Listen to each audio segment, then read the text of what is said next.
Let's get straight to the topic. Tirahin na natin to. Dapat na bang balasahin ni Coach Tim Cone ang lineup ng Gilas Pilipinas? At Kai Sotto, real deal pa rin at inaabangan sa kanyang muling pagbabalik basketball. Sa kanyang impresibo't solidong performance sa bilig ng Japan at sa history na kanyang ginawa sa FIBA Asia Cup na si Kai Sotto lamang po ang natatanging big man ang nakagawa o naka-score ng double-double figures kada laro kumpara sa mas malalakas, veteranong mga big man na naglaro sa buong FIBA Asia Cup qualifiers.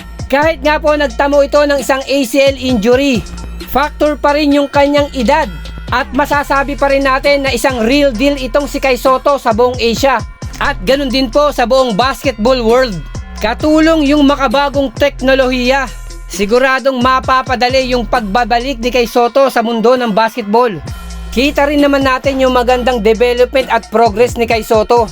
Nabiruin nyo, magtatatlong buwan pa lang ito simula ng na-injury ay nagpapakita na nga po ng mga positibong resulta na ibig lang pong sabihin maganda ang tinatakbo ng kanyang rehabilitation. At habang kabilaan ng problemang kinaharap ngayon ng Gilas Pilipinas, dapat na bang balasahin ni Coach Tim Cone ang kanyang original roster?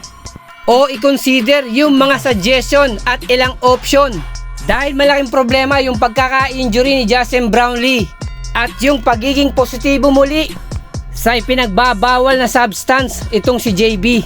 Natanging si Angelo Kwame na lang ang natitirang option ni Coach Tim Cone kung hindi mapapayagang makapaglaro itong si JB sa FIBA Asia Cup Championship sa August, na since magkaiba ang laruan ni JB at ni Ange Kwame, na siguradong sa power forward position mag-a-adjust itong si Coach Tim Cone, habang sa center position paniguradong si Ange Kwame ang ipapalit nito kay Kai Sotto.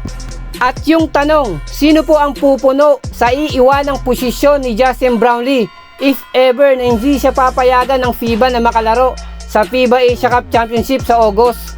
At habang maaga pa, ito na yata yung oras upang balasahin ni Coach Tim Cone yung kanyang roster nang makasabay naman ang ating Gilas Pilipinas sa malalakas na koponan na maglalaro ngayon sa FIBA Asia Cup Championship.